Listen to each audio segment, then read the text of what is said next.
And welcome you watching the Friday edition of This Is Exclusive with me, Shavan Sen. It is undoubtedly the biggest aviation tragedy that our country has witnessed. But were there things that we could have actually avoided? Is the aviation industry really taking the safety checks seriously?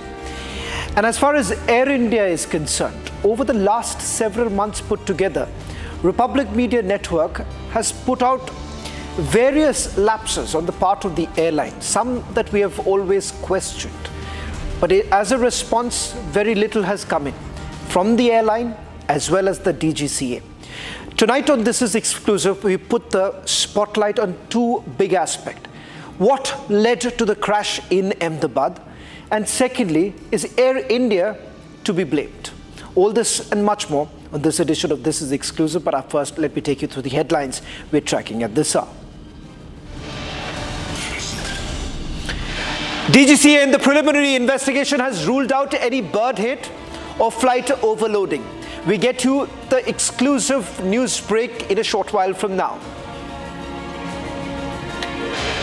Too little, too late, DGCA. 242 lives lost. DGCA now orders inspection of all Boeing 787 aircraft.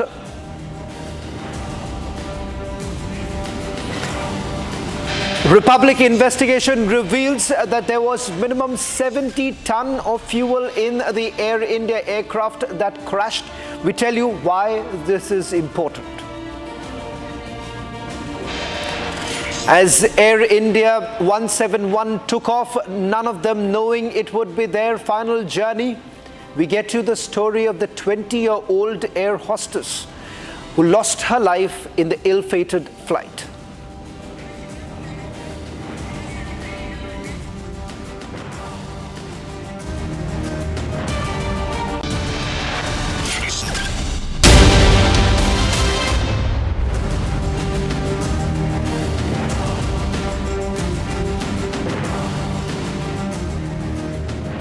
Ladies and gentlemen, the aircraft carrying 241 passengers and crew members crashed shortly after takeoff, claiming the lives of everyone on board minus one person. The cause of the crash is still unknown, but our thoughts are with the families who have lost their loved ones. The aircraft tore through a doctor's hostel, but this wasn't just tragic. It was perhaps preventable, ladies and gentlemen, by what Republic has actually gathered from the investigation. 4 major warnings were basically ignored before the takeoff. Technical fault in the incoming flight, visible glitches mid-air, multiple regulatory warnings to Air India, and known issues with Boeing 7878. Was this negligence the big question that is in the spotlight? For the same, Republic reached out to the DGCA, and perhaps there are several questions that are now coming in. Ladies and gentlemen, first, this is a preliminary report. We'll go back to the breaking news now coming in. The preliminary report of the DGCA essentially ruling out any bird hit or flight overloading. DGCA is essentially inquiring on the lapses around dual engine of the aircraft. They're also investigating on why the cockpit engine didn't give any warnings if the engines had technical issue. In fact, they were also sought maintenance and service sheet from Air India before its departure from Ahmedabad. Ladies and gentlemen, I'm going to now put the focus on the video of the crash, because that tells you what really happened minutes after the flight actually took off. And that one message that came in from Captain Sumit Sabharwal: Mayday, lost thrust, no power, unable to lift. Let's explain what really happened. This was the very moment that from runway number 23, the Boeing 7878 took off. 8 seconds, 9, 10, 11, 12 seconds, and now actually within the next few seconds, you would see the descent actually begins. So the lift that we're talking about was just about 650 feet. That was the lift, and immediately after that, you have a descent of minus 400 going down and crashing.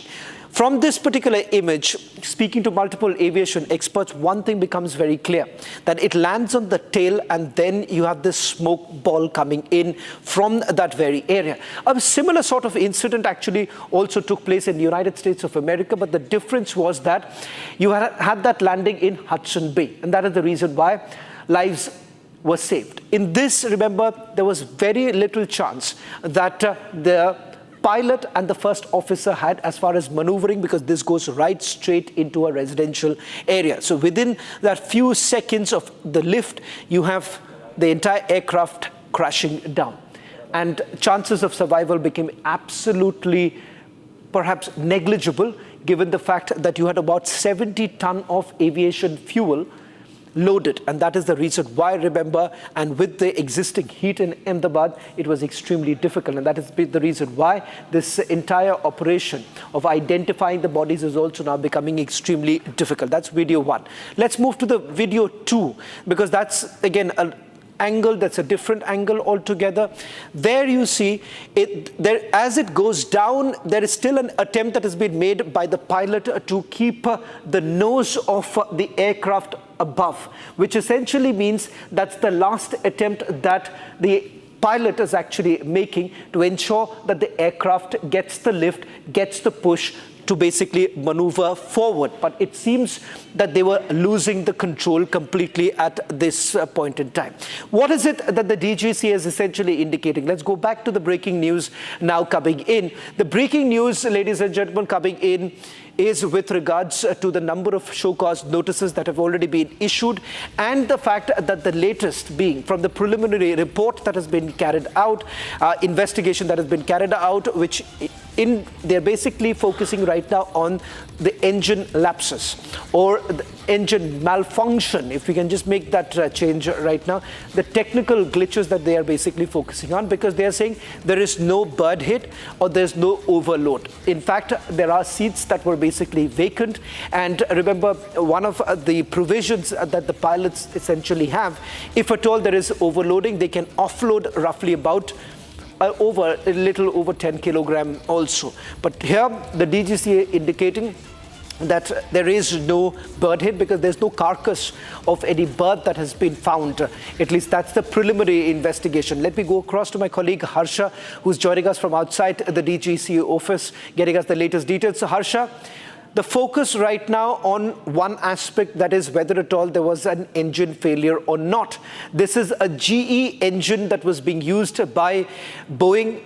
In fact, it turns out that Boeing is also going to be participating in this entire investigation. Is the DGCA absolutely clear that there is no overload, which means that the center of gravity as far as this particular aircraft is concerned, that there wasn't an imbalance in that? Is that what the DGCA is now indicating? So, Shaman, right now what we have calculated after getting to our sources about the capacity of the passengers as well, 256 is the overall capacity which the aircraft can hold, and in this aircraft there were 242 passengers. In fact, if we talk about the gallon, if we talk about the fuel, there was 70-ton fuel in the aircraft, and if we calculated about the number of hours of the flying and how long it takes from Ahmedabad to London, 70-ton is accurate and adequate amount of fuel for the aircraft Boeing 787 to travel from Ahmedabad to London. Now, after calculating everything, and DGCA also investigating primarily in all the aspects, now DGCA has come to notice that their engine is the main reason around which the investigation has to revolve, because earlier also it has been seen that there has been one engine snags, technical snag earlier also in aircraft Boeing 787, earlier also when we have reported in several instances. But in this case, there was a dual engine problem. There was not problem with one engine. There was problem with two engines of the aircraft. But why the cockpit, the machines of the cockpit, also when the pilot was seated in the aircraft at that particular timing? Harsha, you're getting us another big breaking news coming in, because now there is some clarity with regards to the weight of the aircraft. That is with regards to the fuel that they were carrying. You are telling us that Air India flight, which crashed outside the Ahmedabad airport, had about 70-ton fuel in the aircraft. That is The Boeing, which basically uses only 1 ton of fuel. In 1 hour, the Boeing uses 1 ton of fuel. Ahmedabad to London, it's a 10-hour fuel, a 10-hour long flight, which essentially means that it required about 60 ton of fuel. It is now quite clear that they had 2 hours of extra fuel that they were carrying. Now, that was essentially part of protocol, because if at all there is some sort of a diversion, the aircraft can and the crew could actually make the decision of diversion. And that is the reason why that 2 hours of extra fuel that they were carrying, which puts together 70 tons. You could understand with that impact that the aircraft had after that thud, that immediately after it landed, what really happened thereafter. And that explains the fireball that we saw in that area. Harsha, what does this essentially mean? 2 hours of extra fuel, that is the reason why perhaps what we were seeing, that fireball immediately after the crash? And the fireball which we saw, because the protocol also says that whenever there's an engine failure, whenever there's a situation like this, which occurred in this situation as well, at that time pilot has to empty the tank of the aircraft. In this situation, everything happened in seconds. Everything happened in 52 seconds, and pilot didn't get enough time to empty the tank of the aircraft. And that is also one of the reasons why a safe landing couldn't be done, why emergency landing couldn't be done. In seconds only, the airplane crashed, and because there was 70 tons, there was gallons of fuel in the aircraft. That is the reason why we saw ball of fire when there was a crash, and that is the reason the bodies were completely burnt, and the devastation, the intensity of devastation could be seen, because 70-ton fuel was there in the aircraft, which couldn't be emptied. Everything happened in seconds. And also, what we've gotten to know through our DGCA sources, Shawan, is that everything revolves around engine and the cockpit equipment. It's very important to know that whenever the pilot boards the aircraft, whenever the pilot in command sits in the cockpit, the first thing is that every check is being done. In this case, there was no engine warning. There was no engine warning which was shown to the pilot in command or the first officer. Everything which was shown in the cockpit machines was absolutely okay. And that is the reason why the pilot decided to take off. But after takeoff only, there was some thrust issue, the engine issue, which pilot immediately told to the ATC. And there was a communication between ATC that there's some issue with the engine. After that, communication broke. In few seconds only, we saw the plane get crashed. And this is the reason why DGCA in the preliminary investigation also states that engine failure could be the main reason, and therefore the investigation has now started around cockpit and around the engine failure issue, with the faulty engine issues. Back to you. Well, thank you very much, Harsha, for getting us the latest details. In fact, what perhaps were the reasons? And that's the reason why many are now speculating what could actually have led to this kind of a crash. Thank you very much, Harsha. We're now going to put the entire focus on what are the reasons. In fact, we have decoded 3 possible reasons after speaking to multiple aviation experts on what could have actually gone wrong, leading to the crash of Air India 171. The Air India plane crash may have been caused by a combination of 3 key factors. Firstly, the high density altitude due to hot air and high elevation, reducing the aircraft's lift and the engine efficiency, making it very hard to gain height. The second, an improper takeoff configuration with flaps possibly not fully deployed, reduced lift power, and that essentially leading to a struggle during the takeoff, ultimately causing a stall. Last year, potential CRM confusion may have occurred, where the crew might have mistakenly retracted the flaps instead of the landing gear, hindering the plane's ascent and contributing to the tragic crash. Now, here's a detailed explainer. 241 passengers dead, medical students and doctors crushed in their own hostel, a city devastated. And now the big question: what caused the Air India crash in Ahmedabad? Today, we're breaking down for you the 3 most likely reasons being examined by the aviation experts. Number 1, density altitude. In simpler terms, hotter the weather, thinner the air. And when the air is less dense, aircraft wings do not get enough lift. The engines too become less efficient in such a situation. And Ahmedabad's rising temperatures may have played a dangerous role in here. The aircraft may have struggled to climb right from the moment it left the ground. Second possible reason, improper takeoff configuration. Now, this means the aircraft may not have been configured correctly for the takeoff. Emerging videos suggest the flaps were not deployed. Flaps are very critical. They help generate extra lift, especially during takeoff and landing. So with the flaps in the retracted position, the aircraft would have had almost no help fighting gravity. That's very much visible in the footage. The plane went till the very end of the runway, yet never truly lifted off to its capacity. Third possible reason, cockpit resource management confusion, or what aviation calls CRM failure. Now, this includes miscommunication or human error inside the cockpit, probably the wrong lever pulled, landing gear instead of flaps, or vice versa. The aircraft showed no positive rate of climb, the landing still not retracted, and also contributes to loss of lift. And yet, no sign of engine yaw or imbalance. Now, this rules out a single engine failure. Experts believe that the aircraft was doomed right from the moment it throttled up. There was no lift, only a sinking plane with its nose still in the air. Now, these are the three key angles investigators are now looking at: density, altitude, configuration error, and cockpit confusion. Was it a technical fault? Was it human error? Or a tragic mix of both? A black box has been located. Aviation experts are going to dig deeper into that. Families across the country are waiting for the truth, for closure, and for answers that may prevent another disaster like this.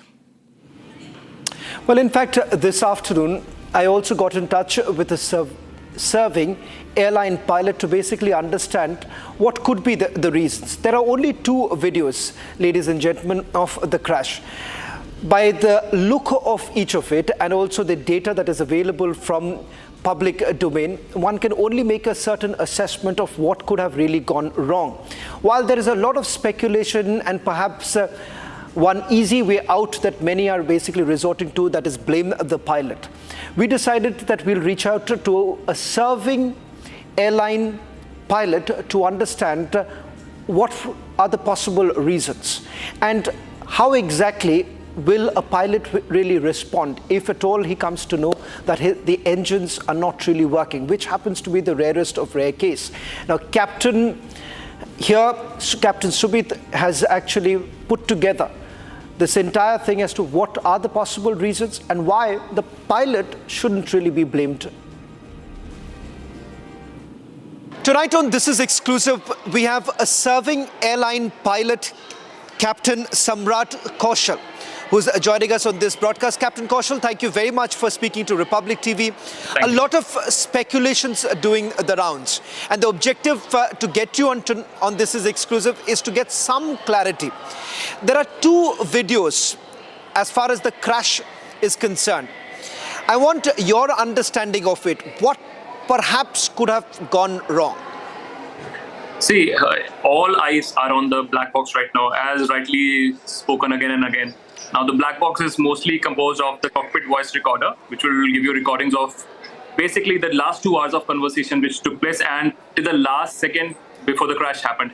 And it also has the DFDR, which is the recorder which will have the data of what inputs were given for the flight, what inputs were given by the pilots during those last few minutes. And in fact, it was a very short flight. Also, there's another, with such aircraft, there's also engine performance monitoring. Now that goes directly to the manufacturer, that also goes to the operator sometimes, in which they will get to know if there was anything wrong with the equipment, anything wrong with the engine parameters, because there's a very huge doubt. Everybody's thinking of the first thing, was it a dual engine failure just upon takeoff? Because such aircrafts, they are believed to be very, very powerful. They are believed to be very, very safe. They have many, many redundancies. They have many, many safety factors. But if both engines are gone, the aircraft just cannot be in the air anymore, and especially at such low altitude. Right. People have been noticing the altitude of 652 feet. I have learned that it was only 652 feet when the aircraft just started having a stall or just went into the ground.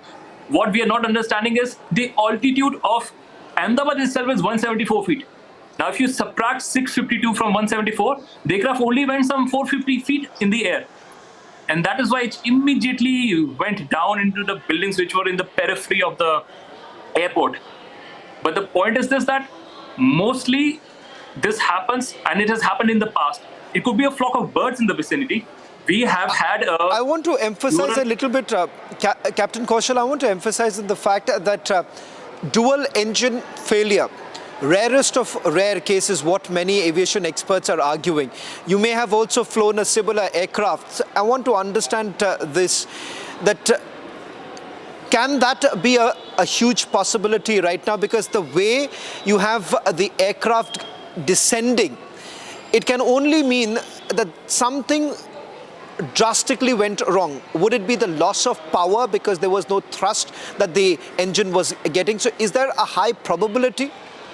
The aircraft is primarily dependent upon the lift at this time, which is being provided or augmented by the thrust at such low altitude. So 100% it is everybody's first doubt that it must be a dual engine failure. Now that can happen by virtue of birds being close in the vicinity. There can be a likelihood. We've had this problems before. It's a very famous, as we know, we watched the movie Captain Sullenberg, who crashed on the Hudson River. He had a dual engine failure, and the videos and everything showed how a flock of birds hit both engines at the same time because they were in the vicinity. And same can happen in the case of Ahmedabad. There can be birds around the area, and as soon as the aircraft took off, went out of the runway 23, where it took off from, it could have been a dual engine failure. But Captain Kaushal, when I spoke to some of my sources in the DGCA, they're saying that no carcass was actually found as far as bird hit is concerned. So there is a high possibility that they're already ruling out the bird hit theory. But the point is this, at such altitudes, without two engines, there's nothing much you can do. And it is not that always it is the pilot who has to be blamed. It is not that if he's alive, we should jail him, and if he's died already, we should blame him. There has to, whenever these kind of catastrophes are involved, whenever these kind of major world-shaken tragedies are involved, it is always a Swiss cheese model. It is always that so many errors went together and all of them aligned for this to happen. Remember, don't forget about the Calicut crash which happened. You're saying for this kind of a catastrophic incident to take place, there would have been multiple errors. It cannot be perhaps pinned down to one particular reason.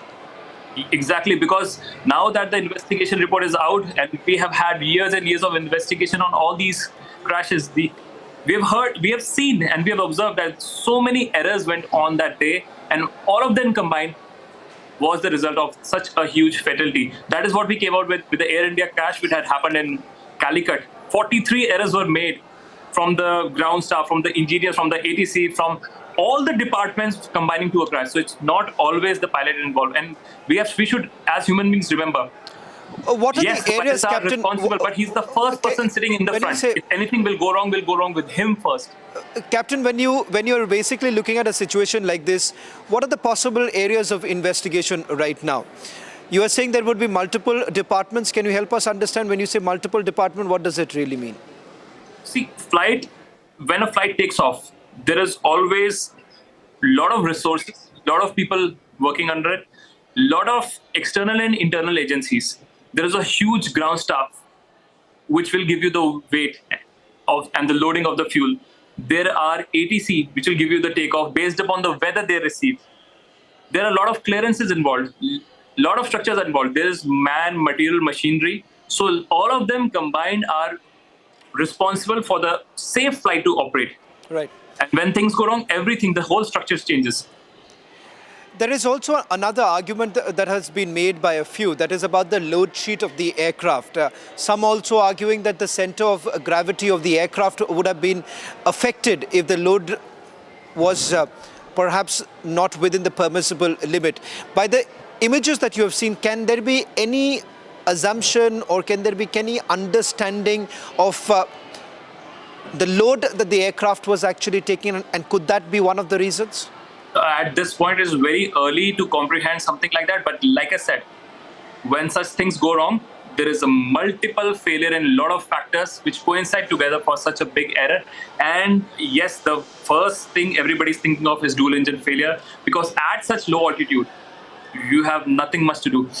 The airlines which did survive before is because they were on cornfield. They were a cornfield, or there was field full of, you can say, no building together, no obstructions. So they landed. Let's go back to an incident which happened on 15 August 2019. A Russian aircraft which took off from Moscow had a similar event. It was an A321 Airbus company, 225 plus passengers on board.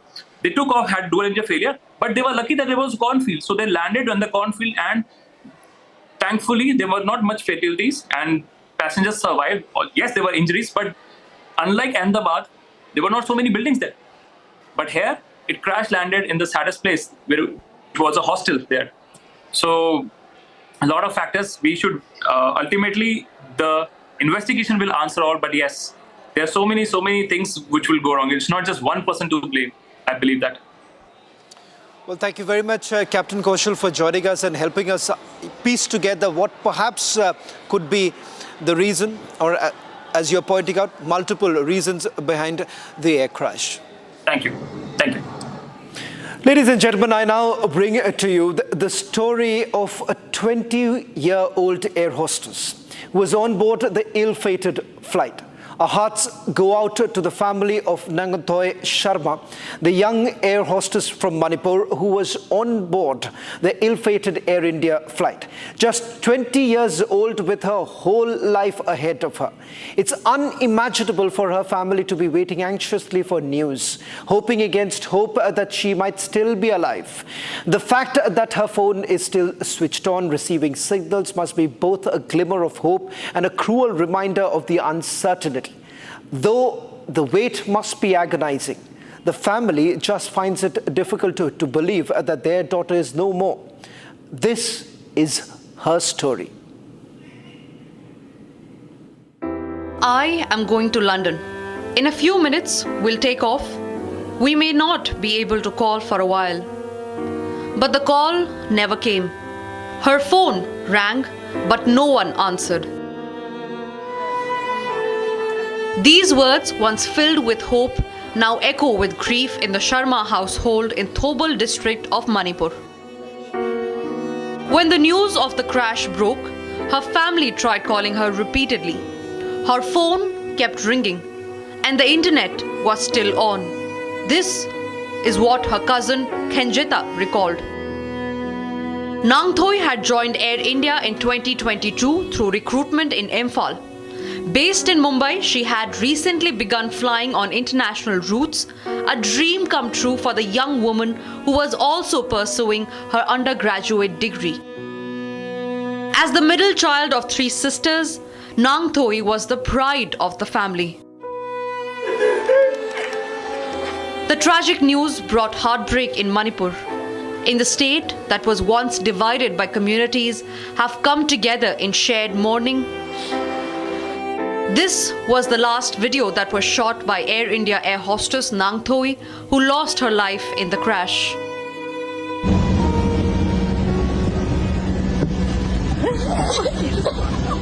Nangthoy Sharma was among the 12 cabin crew members on board the Air India flight which crashed on Thursday. She was just 20-year-old, pride of her family. 242 lives that were on board the Air India plane have been lost. Air India must answer.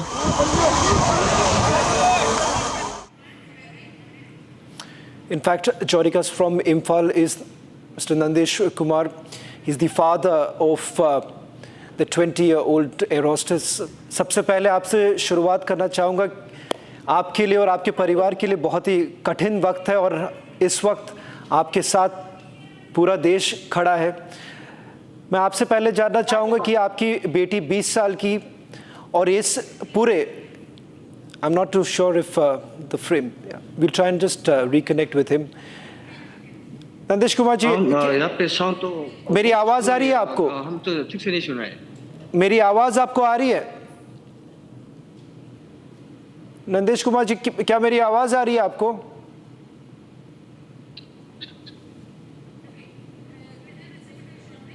Well, in fact, we seem to be having some connectivity issue with Mr. Nandesh Kumar. In fact, we'll try and reconnect with him and we'll tell you the story. It's a heart-wrenching story of the 20-year-old whose dreams were brutally taken away, snuffed out.